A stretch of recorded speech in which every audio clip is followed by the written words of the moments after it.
কি এসে দেখা করে গেল? হ্যাঁ, কেশবটা দেখাও করে গেল, খেয়ে মানে বিরিয়ানি নিয়ে চুরি না করলেই হলো, যেটা ভাবে করে পেটের ভাত জোগালি।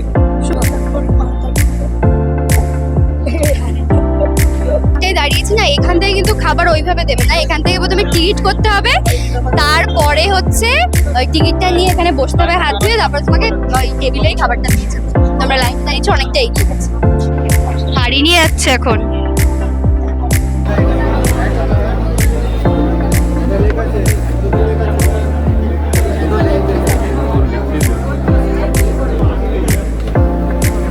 তোমরা তো দেখে বুঝতে পেরেই গেছো যে আজকের ভিডিওটা কি নিয়ে। এটা হচ্ছে অশোকনগর স্টেশন, আর আমরা সবাই মিলে এখন যাব আমেরিকা দাদার দোকানে। তো এই যে আমরা এবার নিচে নামছি, এরপরে অটোতে উঠেও পড়েছি, আর এই যে পৌঁছেও গেছি যে আমেরিকা দাদার বিরিয়ানির দোকানে।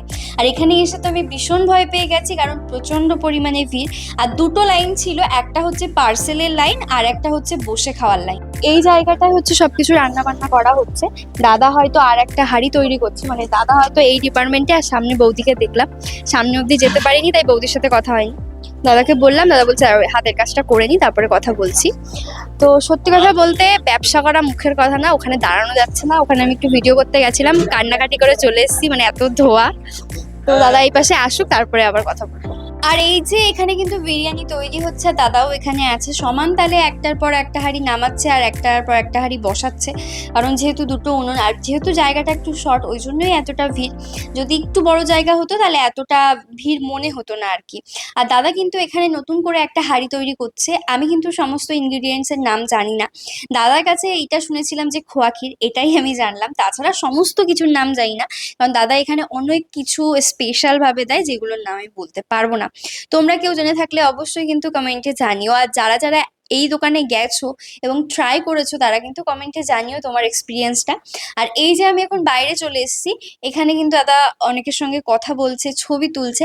আমিও এই যে চলে আসলাম দাদার সঙ্গে একটা ছবি তোলাতে দাঁড়িয়েছি না, এখান থেকে কিন্তু খাবার ওইভাবে দেবে না, এখান থেকে প্রথমে টিকিট করতে হবে, তারপরে হচ্ছে ওই টিকিটটা নিয়ে এখানে বসতে হবে হাত ধুয়ে, তারপর তোমাকে ওই টেবিলেই খাবারটা দিয়ে যাবে। আমরা লাইনে দাঁড়িয়েছি, অনেকটা এগিয়ে গেছি। অবশেষে এত বড় লাইন ঠেলে কিন্তু আমরা খেতে বসে পড়েছি। আর খেতে বসা মাত্রই দেখি যে কেশব দে এসে দাঁড়িয়েছে। দাদা যেহেতু পেছনে রান্না করছে তাই সামনে ছিল না, তাই হয়তো বা কেশব দে দাদাকে ফোন করেছে। আর এই যে দেখো উত্তেজিত জনতা, সবাই কিন্তু একদিকেই তাকিয়ে আছে। আর আমি কখনো সামনাসামনি কেশব দেখে দেখিনি, আর সেদিন দেখার সুযোগ হয়ে গেছিল, বেশ ভালোই লাগছিল। হয়তো দাদাকে ফোনে পাইনি, বা দাদার সঙ্গে ফোনে কথা হচ্ছে যে ভেতরে আসো, কিছু একটা হবে, তাই এখন উনি ভেতরে যাচ্ছে দাদার সঙ্গে দেখা করার জন্য। আর এই যে আমরা বসে আছি, কিন্তু আমাদের এখনো কিন্তু প্লেট দেয়নি, একটু দেরি হয়, এতগুলো প্লেট রেডি করবে, তার পরপরই কিন্তু এই যে আমাদের সবাইকে প্লেট দিয়ে দিয়েছিল। আর আমরা কিন্তু মোট গেছিলাম 10 জন, 10 জন গেছিলাম একসঙ্গে। আর এই যে কিন্তু আমরা খাওয়া শুরু করেছি, ভীষণ গরম ছিল, ওই জন্য আমি তোমাদের দেখাতে পাচ্ছি না তুলে যে কতটা বড় আলু বা কতটা বড় চিকেন ছিল। এই যে হচ্ছে চিকেনের সাইজটা বেশ বড় ছিল, আর খেতেও কিন্তু সত্যি আমার ভীষণ ভালো লেগেছে, বেশ সুন্দর খেতে। হ্যাঁ, তো এই যে হচ্ছে খাওয়ার মাঝপথ, পুরো ভিডিওটা করা তো সম্ভব নয় খাওয়ার, তো এই যে কিছু কিছু ক্লিপ তোমাদের সঙ্গে শেয়ার করলাম। তো হচ্ছে আমার পাশে যে বসেছিল ওর আলুটা কিন্তু নষ্ট ছিল, বলার পরে বলেছে হ্যাঁ ফেলে দাও ফেলে দাও, আমরা অবশ্যই চেঞ্জ করে দেব। মানে যাই হোক, কিছু একটা ব্যাপার ছিল, আলুটাই দেখে অতটা ভালো লাগছিল না, মনে হচ্ছিল একটু খারাপ খারাপ, তাই ফেলে দিয়েছে। তার কিছুক্ষণের মধ্যেই কিন্তু আর এক পিস আলু দিয়ে গেছে। ওনারা কোনো রকমই ভাবে এই যে কিছু একটা বলেছে বা কিছুই করেনি। প্রথমে আমাদের একটু বলতে কেমন লাগছিল, কিন্তু না, ওনারা কিছুই বলেনি। আর এখানে কিন্তু জলের বোতল ছিল, মানে নর্মাল না, এমনি কেনা জলই ছিল, জলের ব্যবস্থাও খুব ভালো। আর আনলিমিটেডের যে ব্যাপারটা থাকে সেটা কিন্তু সত্যি দিচ্ছিল। এইটা কিন্তু আমাদের সবার সেকেন্ড টাইম ছিল, যারা যারা খেতে পারছিল তাদের তাদের কিন্তু আবার করে দিচ্ছিল, শুধু একবার না, যে যতবার খেতে পারবে। তো আমাদের কিন্তু খাওয়া দাওয়া হয়ে গেছে, আমরা এখানে একটুখানি বসেছি। আর ওই দূরে দেখো কেশব দা, ওই যে দূরে, ওখানে এতক্ষণ আমেরিকান দাদাও ছিল, দুজন কথা বলছিল। তা দাদা এখন একাই দাঁড়িয়ে আছে। তো আমরা ভাবছি যাবো একটু কথা বলবো, কিন্তু ভয়ও করছে সঙ্গে সঙ্গে, কারণ আমি এরম ভাবে কোনোদিন কারোর সাথে কথা বলিনি। কিন্তু দেখি যদি সুযোগ হয় তো অবশ্যই কথা বলবো। ভালো আছো দাদা? তো বলছিলাম কি, আমরা তো খেলাম সবে, খাওয়া খাওয়া দাওয়া করে খুব ভালো রান্না হয়েছে, আমাদের সবার খুব ভালো লেগেছে, আমরা অনেকে একসঙ্গে এসেছি। তো তোমার যে এই যে ব্যাপারটা, যে আজকে কয় হাঁড়ি উঠেছে আসলে? আমি জানি না, আমি এখানে ছিলাম না তো, পুরো যারা ভিতরে আছে তুমি এখন এই সামনে এখনো আসোনি? না, সামনে আমি একটু ব্যস্ত তো, আমি একটু অন্য কাজে ব্যস্ত আছি বলে আমি এখানটা আসতে পারছি না, এদিক ওদিক যাচ্ছি। ওই হয় সারাদিনে 4-5-6 হাঁড়ি হয়ে যায়। কেশবদা কি এসে দেখা করে গেল এদিকে? তা কেশবদা দেখাও করে গেল, খেয়ে মানে বিরিয়ানি নিয়ে গেল। তা কি কেশব- আসে মাঝে মাঝে? হ্যাঁ, কেশবদা আমি যতদূর জানি, আমি জানি না ভুল কিনা, ও এখান থেকেই বিরিয়ানি খায়, মানে আচ্ছা। মাঝে মাঝে এসে নিয়ে যায়। তো বলছি কি যে এই যে এত লোকের ভিতর কেমন লাগে? খুব ভালো। আসলে তো এত লোক ট্যাকেল করাটাও একটা বড় ব্যাপার। হ্যাঁ, বলে না ওই ছবিতেও দেখছি। একটা মানুষ কখনো সবার কাছে ভালো হয় না। হ্যাঁ, অবশ্যই। কাউকে ট্যাকেল করতে গেলে কেউ অখুশি হয়, কেউ খুশি হয়। এটাই মানে মানে ব্যাপার, যে সবাইকে আমি খুশি করতে পারি না, তবে চেষ্টা করি সবাইকে খুশি করার। তুমি কি প্রথমে এখানেই দোকান শুরু করেছিলে না? হ্যাঁ, এইখান থেকে আমার শুরু দক্ষিণ। আর অন্য কোথাও করোনি? না, এখনো অন্য কোথাও। তুমি কত সালে শুরু করেছো? এটা হয়েছে 2-2.5 বছর হয়েছে। তা এখনো মানুষের কোনো খারাপ ফিডব্যাক এসছে? হ্যাঁ, মানুষ কোনো একটা জিনিস বলো না, যে মানে পৃথিবীর সেরা প্লেয়ার বিরাট কোহলি, তার কি খারাপ কমেন্ট নেই? আর আমরা তো চুনোপুটি কোথাও। তো তুমি যখন ওই দূর থেকে যখন আসলে, আমরা শুনেছি সবাই যে আমেরিকা থেকে আসলে, তো তখন যখন একটুখানি নিয়ে যখন বসেছিলে তখন কোনো রকম লাগেনি যে কে কি ভাববে? না, এটা ভাবতে ভাবতেই তো 1 বছর কাটিয়ে দিয়েছিলাম, তারপরে আবার সাহস করে। ইতস্তত হয়েছিল। হ্যাঁ, এখন মনে হয়েছিল যে ওই একটা বছর আগে করলে হয়তো ভালো হতো। এই যে তোমাকে দেখে কিন্তু অনেকে দোকান খুলছে, হুম। এবার তুমি কাউকে দেখে দোকান খুলেছো? হ্যাঁ, আমি কাউকে দেখে না, আমি দাদা বৌদির বিরিয়ানি মেকিং দেখে শিখেছি। সুরজিৎ দার ভিডিও দেখে শিখেছি, সুরজিৎ দাকে ফলো করি, খুব করতাম। তারপর থেকেই মানে বিরিয়ানির দোকানটা খোলা।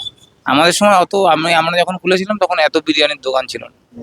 এখন তো অনেক এখন দোকান। হ্যাঁ, তাতে কিছু অন্যায়ের কিছু নেই, সবারই মানে অধিকার আছে বিজনেস করার, সবারই অধিকার আছে নিজের বিজনেস করার, ভাইরাল হওয়ার। যেটা কেউ চুরি না করলেই হলো, যেটা ভাবে করে পেটের ভাত জোগালেই হলো। শুনছিলাম তুমি হাবড়ার দিকে দোকান করবে, সেটা কি হলো? না, এখনো কাগজপত্রের একটু সমস্যা আছে, কাগজপত্রের সমস্যাটা মিটে চেষ্টা গেলে। চলছে, হবে। হ্যাঁ, সে তো চেষ্টা করছি, সবাই চায় একটা থেকে দুটো, দুটো থেকে তিনটা হোক। কারণ স্টেশন থেকে অনেকটা ডিফারেন্স, হ্যাঁ। অনেকটা। হ্যাঁ, এটা তবুও বলতে যে পারি। এত মানুষ আসছে একমাত্র ভালোবাসার জন্য। এটা আমার সৌভাগ্য। হ্যাঁ, মানে আমি খুব মানে সৌভাগ্যবান যে আমার দোকানে এত মানুষ আসছে, আর এত মানুষ লাইনে দাঁড়িয়ে দীর্ঘ সময় মানে লাইনে দাঁড়িয়ে বিরিয়ানি খাচ্ছে। এটা আমার সৌভাগ্য, আমার কেন, আমার 14 পৌরুষের সৌভাগ্য। তা বলছি যে মানে হাইয়েস্ট এখনো পর্যন্ত কত হাড়ি উঠেছে? আজকের কথা বাদ দাও, হাইয়েস্ট কত হাড়ি উঠেছে? ওইভাবে গুণে রাখিনি গো। ওই চলছে যেরকম ভাবে, ডাল ভাত খেয়ে গেলেই হয়ে গেল, আচ্ছা। অত সব হিসাব করি না। আগের থেকে মানে এই 2 বছর আগে তুমি যেমন ছিলে সচ্ছল, এখন তার থেকে তো অনেক বেটার। সে তো বেটার, অনেক বেটার আছি। আর চাইবো এরকম ভাবেই বিজনেস করতে, সরকারি সব রকম গাইডলাইন্স মেনে যেরকম ভাবে করা যায়। প্রপার বিজনেসম্যানরা যেভাবে বিজনেস করছে সেরকম ভাবে বিজনেস করব, এরকম ইচ্ছা আছে। বাকিটা এখন দেখা যাক, কাস্টমারের উপরে তো, কাস্টমার আসলে হবে, না আসলে হবে না, কাস্টমারের উপর ডিপেন্ডেন্ট আমরা। তো তোমার সঙ্গে কথা বলে খুব ভালো লাগলো। আর আমরা মোট 10 জন এসেছি, তো আমাদের সবারও ভালো খুব খেয়েছে ভালো। তো? বাস, তাহলে আমার সেটাই স্যাটিসফ্যাকশন। কেন, পয়সা সবাই ইনকাম করে। আমেরিকান দাদার নাম, যেহেতু আমি আগে আমেরিকাতে কাজ করে এসেছি বলেই ওই ফুড ব্লগারদের দেওয়ারই নাম, সুজিতদার দেওয়ার নাম। আচ্ছা, ওনারাই প্রথম শুরু করেছে, তুমি কোনো রকম ভাবে নাম রাখো? না, আমি দিই, তারাই দিয়েছে ফেসবুকে। তুমি যখন বিরিয়ানির দোকানটা করলে তখন কোনো নাম ছিল না? তখন যে পেটুক ছিল, আচ্ছা, এখনো আছে। তখন পেটুক ছিল। হ্যাঁ, এখনো পেটুকই আছে। কিন্তু ওইটা highlight হয়ে গেছে। সবাই হাইলাইট, সবাই এই নামে চেনে বলে পোস্টারটা দেওয়া হয়েছে। ঠিক আছে, তো থ্যাংক ইউ দাদা, খুব ভালো লাগলো। তো আমাদের খাওয়া দাওয়া কমপ্লিট, সত্যি আমাদের সবার খুব ভালো লেগেছে, দাদার সঙ্গে কথা বলেও খুব ভালো লেগেছে। আর কেশবদার সাথে একটা ছবি তুলতে পেরেছি কারণ দাদা খুব ব্যস্ত ছিল। তো ভিডিওটা তোমাদের কেমন লাগলো অবশ্যই কিন্তু জানাতে ভুলো না। ভালো লাগলে একটা লাইক, কমেন্ট, একটা শেয়ার।